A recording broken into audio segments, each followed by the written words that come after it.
I've been in corporate sales for over 20 years, and I've worked in the remote sales industry for 1 year doing high-ticket closing. I've generated millions of dollars for 7- and 8-figure companies. I've sold pretty much everything you can imagine. You know what the harsh truth is? Only a real small percentage of people know how to sell. And if you click on this video, chances are you want to be in that percentage. So I decided to compile all my knowledge in a 7-step blueprint that you can follow every single time you need to sell something to someone. This blueprint is designed to help you become an exceptional salesperson, but only if you manage to follow it and to implement it. Step 1 is going to be strategic discovery. You need to have a tailored call agenda. You need to have insightful questions that are covered with the hidden truths and needs and priorities. You need to use this time to build rapport and authority to discover their goals and motivations. You need to figure out what problems they're trying to solve. Having really good questions and getting the client to talk is going to be crucial in this stage. This is the part of the sales call that I spend the longest on. I don't just ask, how's the weather? How's your day going? I ask deep questions that get them talking about the things that they're discovering. You know, and when you start your discovery, it's usually good to start with something that's a pattern interrupt. I usually start with something like, are you having an exceptional day?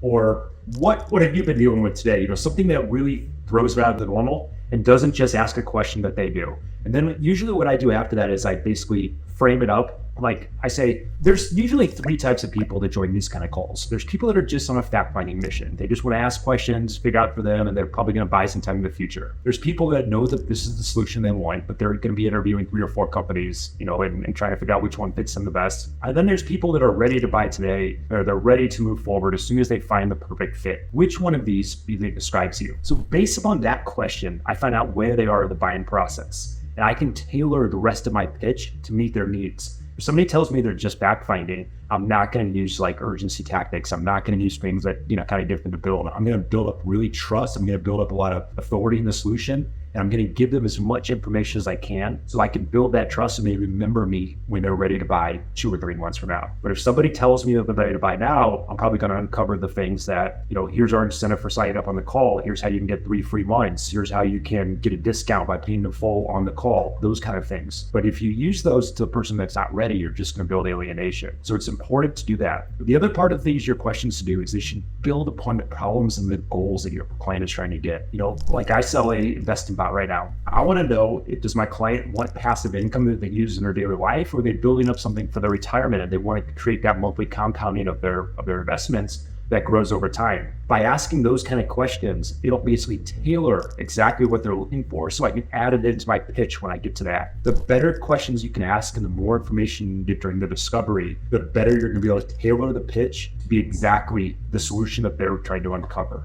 Step 2 is going to be active listening. You know, this is pretty common advice in the thing, but actually being an extrovert or being a good speaker, a good communicator is not the number 1 skill in sales. It's about listening. And during that discovery, when you ask those questions, you need to be engaged. You need to be listening. You need to be asking follow-up questions. You need to be able to get them going deeper, because the point is to get them to give you information. And the better you listen and the more you can get them to talk, the better information you're going to have to be able to use when it is your turn to speech. You know, being an active listener is not just about, you know, being able to be quiet. It's about you using your body language to build a connection with them. You try to mirror the way they're singing. If you're on a video call, if you're in person, you try to mirror their behavior. You try to mirror their expressions. You figure out their speech patterns and you try to communicate with them in a manner, you know, that best suits the way that they communicate. You know, being an active listener, you know, it goes back to point 1, because if you're not asking good questions, you're asking questions that they can just use yes or no answers for, you're never going to get them to open up. And without them talking, you're not going to have what you need in order to close them. So by asking those good questions and then being an active listener, not interrupting them, hearing everything they say, taking note of it in your mind, you know, because I'm not a big person on taking notes on you know, pen and paper, because you know, then you're not actively listening. You know, I'm trying to remember everything they say, committed to my memory, so I can, you know, go back that. And when I'm like, if somebody tells me that they have a particular problem that they're struggling with, what I do is when I get to the pitch, I use a story of somebody else that was having the same problem and tie that back to how this solution helped them solve it to build more value. But I couldn't have related those stories if I wasn't listening during the discovery phase.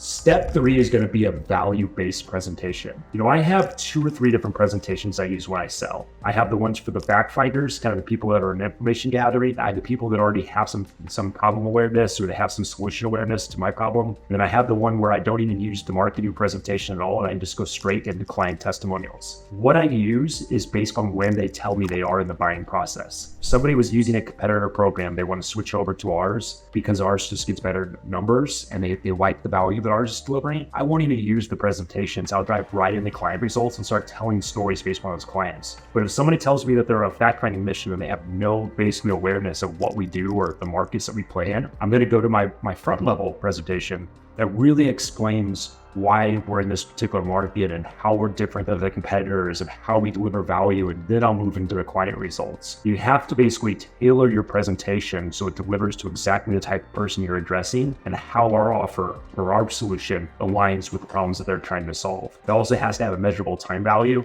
how fast it's going to solve their problems, and how exactly it's going to walk them through addressing the issues that they have. Step 4 is going to be expert objection handling. Now, the best way to handle an objection is by anticipating those objections and getting them out of the way during the discovery. If you've done your job correctly in the sales process, you should be able to discover what those objections are going to be and then address them before you ever get to the point where you ask for the close. Now, this doesn't happen at every sales call, and every person that's been doing sales call enough knows that they're going to get objections at the end. They're going to get time delays. They're going to get spouse delays. They're going to get, I'm not the decision maker. Ideally, as I said, you should have been able to uncover those up front by asking those questions. Who else do you involve in this process? What kind of timeline are you on to make a decision? By asking those on the front end, when you first start the conversation, you can anticipate what they're going to use. But once you get to the end of the call and you're trying to see what their next steps are and where they are in the buying process and if they're ready to move forward with you, you're most likely going to get some objections. This is very normal in the process. It's a defense mechanism. It's a fear of making that decision. It's a fear of the unknown. Now,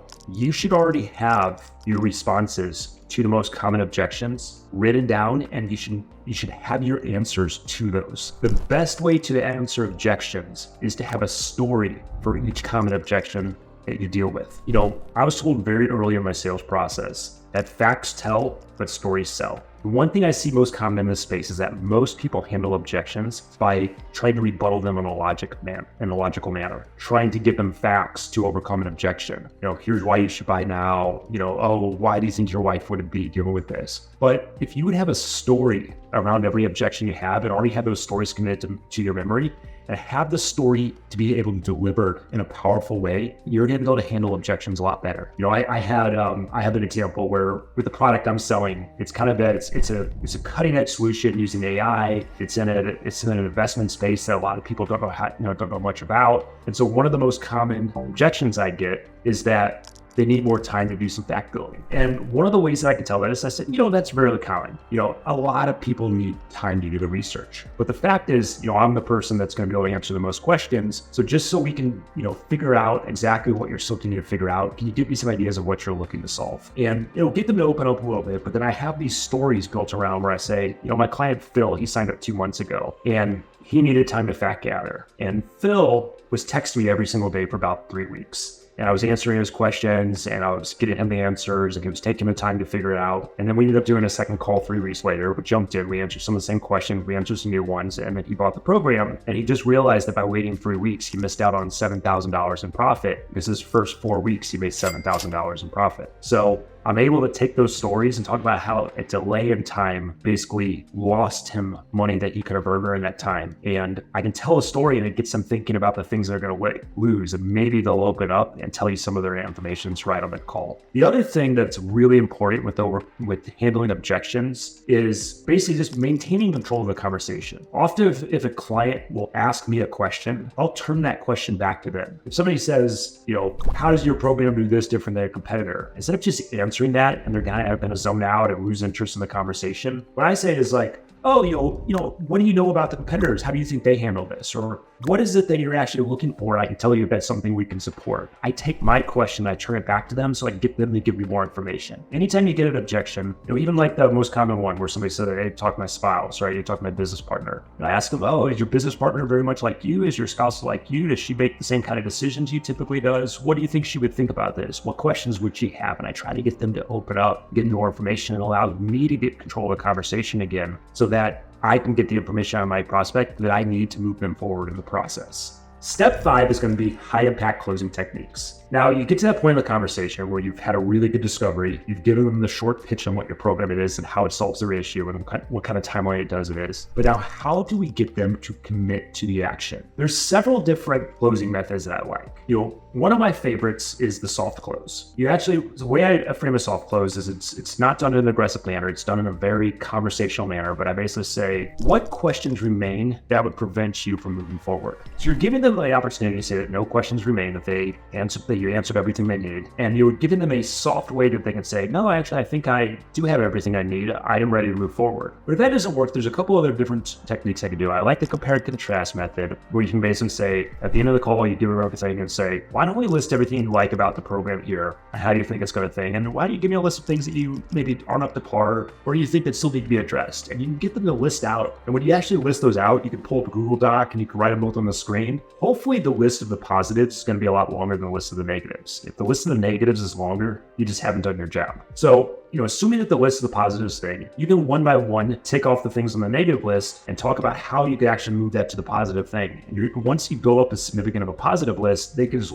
visually see right there in the call that there's no reason why they shouldn't move forward, because there's not much on this list of negative. There's a tons of positives, and it just makes sense for them to move forward because the pros completely outweigh the cons. Now, so those are some examples. One thing is, if you get to the point, not every customer is going to buy right away. So one of the most important things with closing is you need to know what your next action items are after the call. If somebody's not able to close on the call and they need more time, I take the approach of don't throw too much persuasion at them. Don't be too aggressive with closing techniques. I give them an invitation to sign up on the call. But if they clearly need more time, they have a legitimate reason that they need more time. What I always do is I always basically lay out what I'm going to give them to help them make their decision, whether it's sending them some client accounts, putting them in contact with a customer so they can get a referral, sending them the presentation we just reviewed so they can review it with their spouse. And then when are we going to talk next? It's very important to have that committed on the call, because if you basically say, oh, I'll email you and we'll schedule it, it almost never happens. You need to say, we both have our calendars in front of us right now. I'm available next Tuesday at this time or this time. Which of these works for you? You find a time that works for both of you, you commit it, and you get it confirmed. You always need to know what the next steps are before you leave a call so that both parties have a clear indication of what information is going to be sent for follow-up and when you're going to talk again.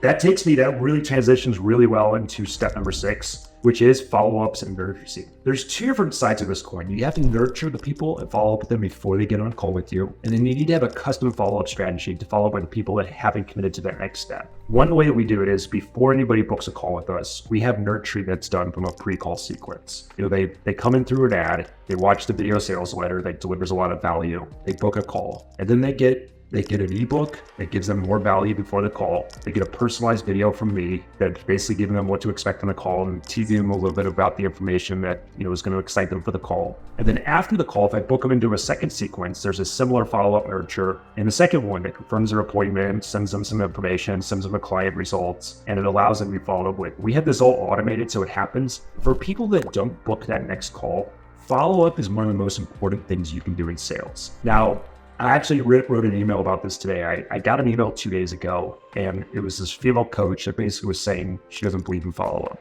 And it was some of the worst advice I had ever heard. And I wrote out probably about a 400-page or 400-word to 500-word email response to my email list to basically tell them why follow-up is so important. Now, I'm not going to talk for 15 minutes about the follow-up sequence, but I'm going to give you the highlights. Follow-up that is good is going to build authority, credibility, and it's going to accelerate the sales process. I get majority of my sales through follow-ups. I have personalized outreach, I deliver value, and I build a relationship with those clients through my follow-up process. Bad follow-up will hurt your sales process. I see bad follow-up as kind of saying, hey, I want to bump this message, or a generic, how are things progressing, or when are you ready to move forward? There's nothing personal about that. But if you basically say, hey, George, you told me on our call that this is what you were dealing with. Have you overcome this, or have you thought more about this? It's going to be very personalized, and they're going to know that you're talking to them and not just sending a generic message. If you send a client result, hey, Bill, I just was checking in with this client, and it reminded me of what you're dealing with. And I just wanted to tell you about, how they're doing now that they've joined the program. This is what they were overcoming with. It was similar to you. And here's how we've solved it in this time period. That's going to be very value driven. Another thing I like to do is I like to find papers or videos that kind of, are aligned with the solution that we're delivering and are just value. And I like to send them and say, here's a resource I just found. I was reading this morning that made me think of you. Let me know your thoughts on this. That's a really good way to deliver value and to build relationships. The fact is that most of the people I sell, I'm doing remote sales right now, and most of the people I sell, I still text them and call them after they've bought from us. I don't have anything to do with fulfillment right now, but I reach out to all my current clients. I ask them how the results are doing. I escalate issues when they have them, and I stay in touch with them, which is how they send me leads and referrals that grows my business. The relationship doesn't just start before the sale, it starts after the sale. And you have the ability through nurturing to, build reoccurring business and to build repeat business and to get leads from the people you've already sold. So having a good follow-up routine before and after the sale and nurturing relationships with these clients is going to be crucial to your sales skill. And step 7 may be the most important of all. Step 7 is the analytics of the sale. It's about using metrics and data to improve your process. In sales, knowing the data is going to be crucial. You should know what your show-up rate is for your calls. You should know what your one-call close rate is. You should know how many follow-ups you typically have to sign a customer. You should know what the lifetime value is of your customer. You should have ways to track all the data, and this will allow you to basically figure out what areas you need to improve. I would like to go so far to say that I record every single one of my sales calls, and we get a breakdown of how much I talk versus my client, how many of the words are positive in nature versus negative, what are the action items, what are the objections, what are the concerns. I get this done for me through AI for every single call I do, and I put this into a spreadsheet. And I see the common points. I have this many objections of this. I have this many concerns around this part of the program. These mean that people are concerned about the price. And based upon the data I get, I know what I need to improve and what I need to focus on to make better for the program.